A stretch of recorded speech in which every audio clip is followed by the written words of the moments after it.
Hello everyone, welcome to the channel मेरा math. मैं एक बार फिर से आपके साथ आया हूं डॉट वीडियो में।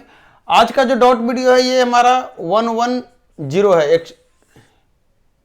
110 नंबर। हाँ, 110 नंबर है। इसमें कुछ क्वेश्चन हमारे पास हैं और अच्छे अच्छे क्वेश्चन हैं। चलिए हम स्टार्ट करते हैं पहले क्वेश्चन से।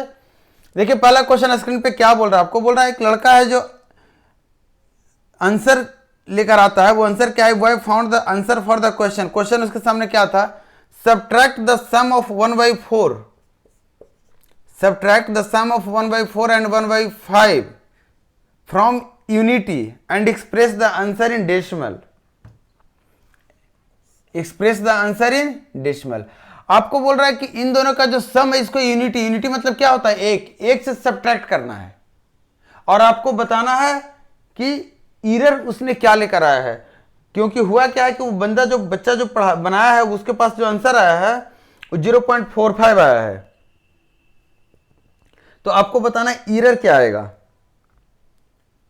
Boy found the answer for the question, subtract the sum of this and this from unity and express the answer in the decimal as this, the percentage error in the answer watch.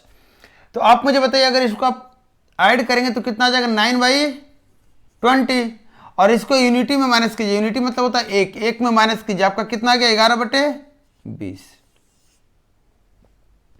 कितना आ गया? 11/20। इसको answer में आपको decimal में बताना, तो decimal में बताएंगे तो कितना आ जाएगा? 0.55। लेकिन जो बच्चा लेकर आया है 0.45, बच्चा कितना गलत किया? तो कहेंगे सर 0.10 से। उसका मिस्टेक कितना है? 0.10 से, जबकि उसने ओरिजिनल कितना है? 0.55। अब आपको परसेंटेज में निकालना कितना परसेंट है। तो देखिए 0 से 0 डेसिमल से डेसिमल गया, 2 से और 11 से, मतलब 200/11% उसका एरर हो गया था। 0.55 की जगह उसने 0.45 लाया था, मतलब 0.10 का एरर लिया था। परसेंटेज में कितना एरर हो गया? 200/11%। एक सेकेंड क्वेश्चन देखिए। सेकेंड क्वेश्चन हमारे सामने जो है वो क्या कह रहा है? कह रहा है कि a number is increased by 84, it becomes 107% of itself। एक नंबर है जिसको 84 से बढ़ गया है। a number is increased by 84 मतलब कुछ रहा होगा, उसमें जोड़ दिए होंगे, 84 से वो बढ़ गया है। तो देखा जा रहा है कि वो अपने आप का 107% हो गया है। वो कितना हो गया अपने आप का? becomes 107%। अब बताइए कि कोई भी अपने आप का कितना परसेंट होता है? 100% होता है। अगर ये 100% पहले से था और 7% और बढ़ गया तो 7% यही ना है, क्योंकि यहां जो नंबर बढ़ा है क्वांटिटी में 84 बढ़ा है वो, जबकि परसेंटेज में 7% बढ़ा है। तो आप बताइए 7% की वैल्यू इतनी है तो 1% की वैल्यू कितनी हो जाएगी? तो आप कहेंगे 12, मतलब 100% की वैल्यू 1200। आपसे यही पूछ रहा था कि वो नंबर क्या है। तो 100% की वैल्यू कितनी हो गई? 1200। अब देखिए क्वेश्चन नंबर 3। क्वेश्चन नंबर 3 क्या कह रहा है? ये कह रहा है कि 20% ऑफ ए बराबर 20 है। 20% ऑफ ए बराबर बी। फिर बोल रहा है B% ऑफ 20 जो है, ये बोल रहा है कि कितने परसेंट ऑफ ए है, मतलब ए के कितना परसेंट के बराबर है। आपसे यही सवाल कर रहा है। आप मुझे बताइए कि बी यहां पे दिया हुआ ए के रूप में, बी आपको फाइनली जो निकालना है यहां पे बी ए के रूप में निकालना है। तो हम क्या करते हैं, इस बी को यहां से हटा देते हैं। तो बी के जगह पे हम क्या लिख दें? 20% ऑफ ए, और ये जो परसेंटेज 20 दिया हुआ है रहने देते हैं।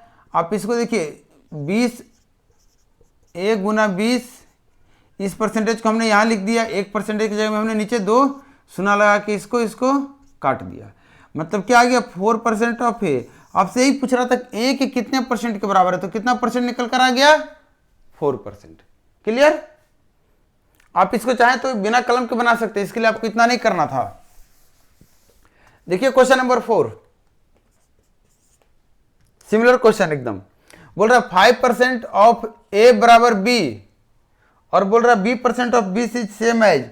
अब बोल रहा है B% जो 20 है, B% का 20 जो है क्या होगा? तो आपको देखिए ऑप्शन सारे ए के रूप में दिए रहे हैं। इसका मतलब बी को हटाना, तो इस बी के जगह पे आप लिख दीजिए, क्या लिख देंगे? नहीं, इस यहां पे आपको डालना होगा ए।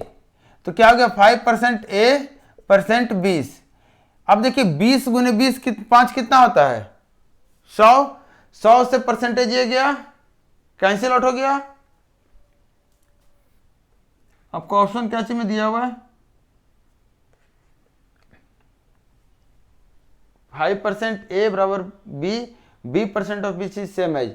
हाँ तो अब देखिए 20 और 5 कितना हो गया? 100, 100 से चला गया तो A% मतलब A बटा 100 आया है,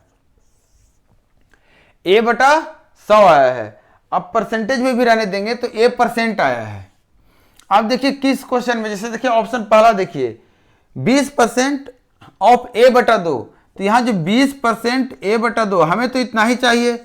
इसका मतलब कि ये दोनों कटना चाहिए बराबर। कट रहा है? नहीं कट रहा है। A में, B में कट रहा है? नहीं कट रहा। 50 ऊपर नीचे 20, C में भी नहीं कटेगा। D में देखिए कट रहा है, क्योंकि इसमें 20% ऑफ A बटा 20 लिखा हुआ है, तो ये 20 और ये 20 कट गया। क्या आ गया? A% ऑफ A% डायरेक्टली आ गया।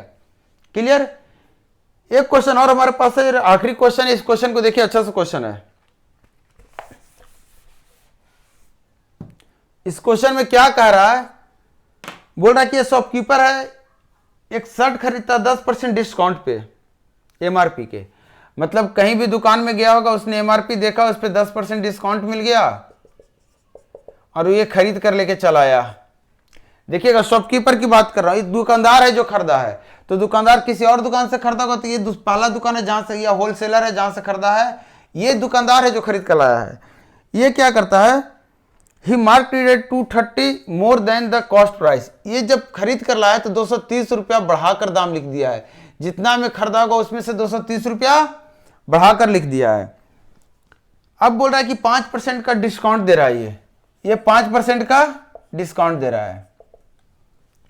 और फाइनली इसको बोल रहा है कि 200 discount on it, profit gained by shopkeeper is 205। Finally इसको 205 रुपया का फायदा हो रहा है। आप मुझे बताइए कि 205 रुपया का फायदा हो रहा है, इसका मतलब साफ है, समझिएगा बात को। इसका मतलब साफ है कि जितना में ये लाया था उसके 205 रुपया बढ़ा के बेच रहा है। बेच रहा है कि नहीं बेच रहा है? यहां तक क्लियर है आपको? इसने जितना में भी खरीदा, हमें पुरानी कहानी से मतलब हालांकि नहीं है, इस सब चीजों से हमें कोई मतलब नहीं है। हमें बात है कि जितना में खरीदा इसने 230 रुपया बढ़ा के दाम लिखा, बाद में 5% डिस्काउंट दिया और फाइनली इसने 205 रुपये का फायदा कमा लिया। यहीं पे आपका थोड़ा सा ट्विस्ट है समझने का। क्या समझना आपको कि देखिए 230 का प्लस सीपी का जो 5% डिस्काउंट दे रहा है, वो डिस्काउंट जो दे रहा है वो डिस्काउंट एग्जैक्टली है कितना? तो कहिएगा सर यहां से जितना में खरीदा था प्लस 230 किया, यहां जितना में खरीदा था प्लस 205 किया, मतलब ओवरऑल 25% ही वो क्या दे रहा है? डिस्काउंट दे रहा है। रुपया में बात करें तो इसने खरीदा था कितना में? अब देख लीजिए एमआरपी कितना लिखे हुए, 230 प्लस सीपी, और बेच कितने में रहा है? 205 प्लस सीपी, मतलब कितने का ही डिस्काउंट दे रहा है? 25 रुपए का डिस्काउंट दे रहा है। सीपी माइनस सीपी और एमपी माइनस एसपी करेंगे तो क्या आएगा? 25। आपको यही डायरेक्टली क्वेश्चन देख के समझ जाना था कि उसने 230 रुपया बढ़ाया है और इसके बाद 205 रुपया का फायदा कमा रहा, मतलब 25 रुपया जो सिर्फ है वही 25 रुपया उसका डिस्काउंट है। और आपको सवाल कर रहा है कि डिस्काउंट दे कितने में रहा है, तो कह रहा है 5% में, मतलब 5% ही ये वैल्यू है। और आपको सेलिंग प्राइस निकालने बोल रहा है। अगर 5% कोई डिस्काउंट दे रहा है, इसका मतलब 95% में सेल कर रहा है। और ये दोनों तुलना हो कहां से रहा है? एमआरपी से। मतलब जो एमआरपी है उसका 5% में अगर बेच डिस्काउंट दे रहा है तो एमआरपी का ही 95% उसका सेलिंग प्राइस है। इसलिए मैं डायरेक्टली बोल रहा हूं कि अगर 5% डिस्काउंट दे रहा है, 25 रुपए के बराबर अगर वो है, इसका मतलब 1% की वैल्यू कितनी हो गई? 5, तो 95% वो एमआरपी उसका है। एमआरपी क्या है? 100% है, मतलब 500, लेकिन वो बेच कितना हो रहा है? 95% में। तो या तो आप सीधे 100% निकाल लीजिए, पूरा एमआरपी 500 आएगा और 20 घटा दीजिए, कितना जाएगा? 475, या 95% का डायरेक्टली निकालिए, 475 आएगा दोनों हाल में। आपसे सवाल ये पूछ सकता था कि उसने खरीदा कितना था, खरीदा कितने में था, तो इसमें से 230 माइनस कर देंगे, आपको निकल कर आ जाएगा कितने में खरीदा था। क्लियर है? अब आप सोच रहे हो एग्जाम में इतना सारा करेंगे, एग्जाम के लिए आपका सारा कुछ नहीं है। देखिए बता रहा हूं, एग्जाम में जो क्वेश्चन बनाते हैं मुझे समझाना पड़ता है। एग्जाम में जब क्वेश्चन आप बनाएंगे, आपके सामने दिख रहा था वहां पे कि उसने 230 रुपए में बढ़ाकर लिखा था, जबकि उसको फायदा हो रहा था 205 रुपए का। यहां तक क्लियर? इसका मतलब 25 रुपया ही उसने जो बढ़ाया था वही वो डिस्काउंट दे रहा है। मतलब जितना भी MRP लिखा होगा उसका 25% वो डिस्काउंट दे रहा है, और डिस्काउंट 5% दे रहा है। मतलब 5% 25 है तो 95% कितना होगा, क्योंकि अगर जी 5% डिस्काउंट दे रहा है तो 95% में सेल कर रहा है, और सेलिंग प्राइस ही आपसे पूछ रहा था। बस इतना ही सा क्वेश्चन था। चलिए अब डॉट क्वेश्चन भेजते रहिए, हम नेक्स्ट वीडियो में फिर से मिल रहे हैं आपके साथ। तब तक आप वीडियो को शेयर कीजिए लोगों के साथ। अगर अभी तक आपने चैनल सब्सक्राइब नहीं किया तो सब्सक्राइब कीजिए। Thank you.